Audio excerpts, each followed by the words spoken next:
we've seen the one in. We'll talk about the other one potentially in a minute. Yeah. What you got in the one in? You spent a lot of money there. Well, I think it's been no secret. Even last year, you know, we got promoted with top goal scorer scoring 9 goals. So it's always something that, if and when the right person became available, could we get them? And of course, with the start we've had, we've enabled to get somebody of Jelic, you know, 18 months, 12 months ago, that wouldn't be possible. And I think what we just confirmed last week against QPR of just what a good player he is and a goal scorer he is. And his first thing on his mind is to score a goal. And we haven't had that really. We've got players who are willing to do all sorts, but not really be a goal scorer. And so, when the chance came to get him, then we've acted, and thankfully he's chose us after a few long discussions, I have to say, and a lot of work. We're delighted he's joined us. It's an excellent signing for us. Are you surprised to get him? Yeah, because as I've said to you repeatedly in January, I don't think, you know, good players don't become available that often. And of course we're very, very close to Shane too, and if we were, you know, we didn't think a week ago that Shane might be available.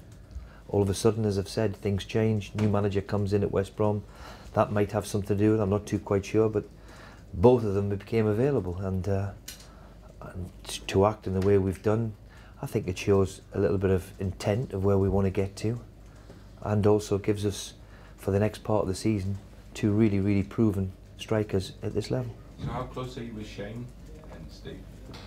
Well, he's having a medical now as we speak, so you would hope that you're never 100% sure, but you would hope that you know, if he's gone for a second load of scans, you're never too quite sure until it's over. But we're close as we can be. We've got everything in place, so we just need him to sign, and that'll be that. Is it medical completed successfully? Is that deal done, or have you personal terms to do still?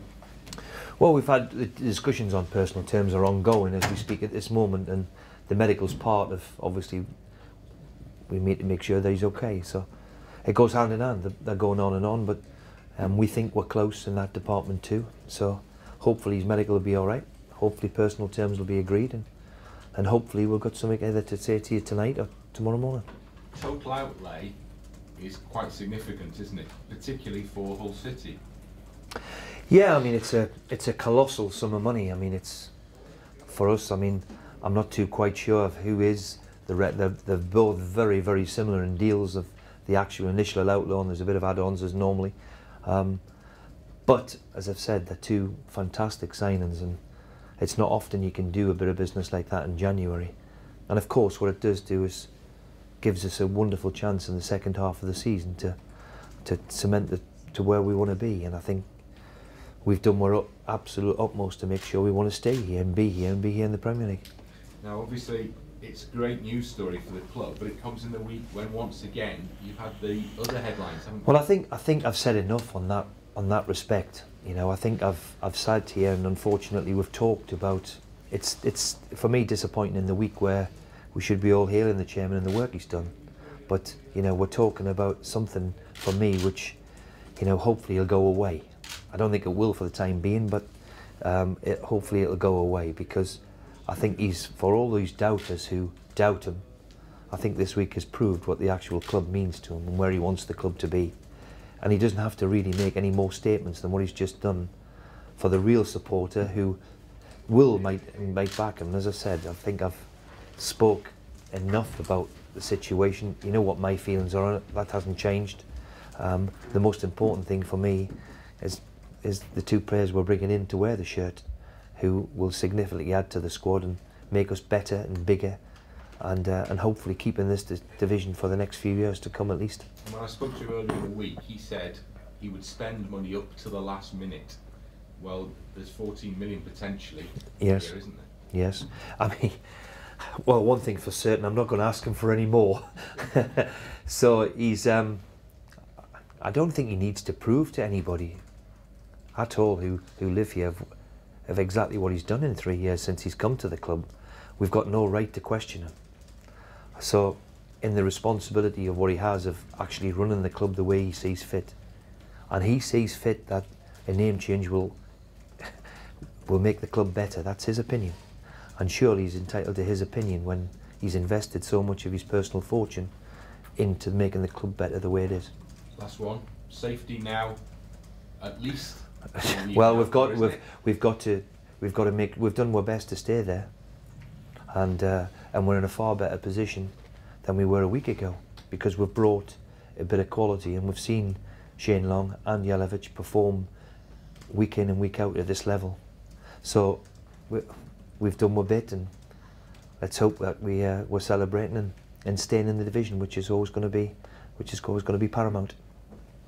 Coming up against Norwich this weekend, obviously a club that's special to you, and against a manager who's under a lot of pressure at the moment.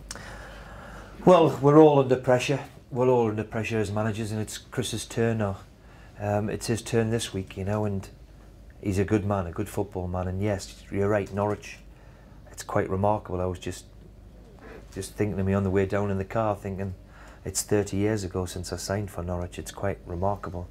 It seems a lifetime ago, but they give me my chance, Norwich, to go and have the career which I went down to have, and I'll always respect them. And I had a wonderful 3.5 years there as a young player, and had my family there. It's still one where I enjoy going back to, because it's a very, very good club and well-run club who've done remarkably well over the last few years. Obviously, you'll be pleased with your position at the moment, but when you look at the way the bottom half is shaping up with so few points between bottom and 10, it's ridiculous. Yeah, absolutely. You realise how difficult it is, but I've always said it's your accumulation of points. It's your accumulation of points and what you need. And whether 37, 38, 40, that magical figure 40 is always enough. I think it's only once in the Premier League history that hasn't been. So, you know, the quicker you can get there for all of us. And you're right, in our division at the bottom half of the division, it's so tight, and you can throw a blanket all of us. So still a lot to play for, as we know. Just to sum up the two players, one you've got, one you nearly have got. What contribution will they make to your side, do you think? Well, we're always looking to try and improve. I think that's the key to it. And when two strikers like them become available, is A, can we afford them? And the chairman's put his hand in his pocket in that respect. And of course then B, can we offer the players the stage to play on and enjoy their careers? And thankfully it looks as if, well, one certainly has. I'm still not going to count my chickens with the other one, because we knew what happened last time. But it shows an intent of how far the club have certainly come, and they can only add to the team and the squad, and they're two proven goal scorers who and strikers at this level don't become available very often, so to get them would be terrific. Well, you've certainly come a long way since Peter Swan at £200,000 was the record buy. Was he? I didn't realise that. Is that right? Right. I just wondered if there's another piece of business to be done on Jake Livermore. Where are you on Jake? No, the situation hasn't changed on Jake. We had a conversation with Spurs, and they're quite happy to see the situation as it is. So it looks as if we'll address that in the summer. There is an option there to purchase Jake. So we'll look at that in the next window, which is the summer. We would do everything we possibly can to keep Jake if we could, but there's still a lot of football to do. Well, having seen the chairman splash the cash, how concerned are you with his threat to walk away if the change doesn't come? Well, it saddens me in a week where we should be talking about what he has done. The real supporters of the club, and I don't want to be disrespectful at all, but will be looking at it thinking, wow, if you've supported this club for a long time, you know, two big signings like that have probably shocked the football world, if the truth be known. So he should be getting a huge big pat on the back, and we end up talking about a name change again. You know my thoughts on it. I've said it enough of what my thoughts are, but I think if any doubters who doubt him, then what he's done this week again proves that he's got the football club at best, and he wants this club to be in the Premier League. And I think that's the most important thing for me, is his actions and what he does and what he's done for me and what he's done for the club for the last 3 years since he's been here. Thank you, Steve, all the Premier League games are big. Jose Mourinho last week said that City's season would be defined by, you know, playing teams like Norwich's and Fulham's. obviously next 3 games, Norwich, Palace and Sunderland away. How big is that period coming up for you, do you think? Well, they're all huge. They're all huge, but I think I said it last week. No disrespect to Norwich or Crystal Palace or Sunderland. I would rather go there than go to Anfield, Stamford Bridge and the Etihad. Put it that way. Even though they're going to be big games, we know that. The one thing we have done well is against the teams. Fulham last time up, we beat them. Norwich last time up, we beat them. In our league, we've done particularly well against them. We lost to Crystal Palace, but at home against the so-called teams in our league, we've done particularly well. So let's hope. We've been to everywhere in the top 10 apart from Manchester United. So it's been a difficult run of games as far as that's concerned. So we've got all the teams around us. We need to go and win 3 or 4 of them. Win 3 on the spin. Happy days. Yeah. You make it sound so easy. Yeah, certainly isn't. Yeah. Looking ahead to this weekend, is Nikita straight in the squad for this weekend? Yeah. And how's the rest of the side looking injury wise? Have you got any concerns? Have any players? No, we've got Luca and Brady are still recovering, and Dudgeon of course. But other than that, everybody's okay. And with regards to the Jelavic signing, he's been in. He's spoken about his desire to want to play in the World Cup next year. Were you surprised that Everton were willing to let a I think that was the key to Jelavic. Us getting Jelavic at this particular moment. And when I spoke to Roberto, he really could understand that the boy needed to play regularly to go and play. Mandzukic, if that's how we pronounce it, is suspended for the first game in the World Cup. So he could kick off the World Cup, could Jelavic. And I think that's the one thing in his mind which spurred us all on to say, yeah, he's going to be available because Roberto's made him available. Because simply he wants to play in the World Cup in Brazil. It's all what we dream of, isn't it, to go and play in a World Cup in Brazil. And Jelavic has got that chance and got a chance to kick the whole thing off. Croatia play Brazil, of course, in the first game. How do you see him fitting into your side? I'll find him no problem. He'll fit in no problem at all. I mean, he's only been here 2-3 days. Yeah. He's a very, very decent lad. He's got perfect English, as you've just seen. He's been in and around this country for 4 or 5 years now, so he knows what the score is.